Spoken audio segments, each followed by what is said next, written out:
Bakit pag magkagalit ang tao, hindi mag-iimikan at sobra niya na kinaiinisan ang isa't isa? Hanggang sa hindi niya na namamalayan ang tagal niyo na palang hindi nagpapansinan. Bakit nga ba? Dahil ba sa sama ng loob o malin na gawa o dahil sa mataas na pride? Sa sobrang taas ng pride, nagpapakiramdaman kayo kung sino ang unang hihingi ng tawad. Paano kung pareho kayong ma-pride? E di habang buhay na kayong walang pansinan at mag-iinisan, di ba? Alam niyo ba ang kasabihang, it's better to lose your pride because of your love than to lose your love because of your pride?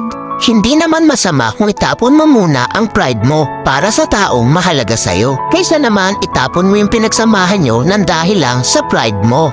Wala namang masama o mawawala kung ikaw ang unang lalapit o iimik. Ika nga ang nagmamataas ang siyang ibinababa at ang nagpapakumbaba ang siyang itinataas. Kaya huwag ugaliin na magkimkim ng galit dahil ang galit ay basura lang sa ating puso at isipan.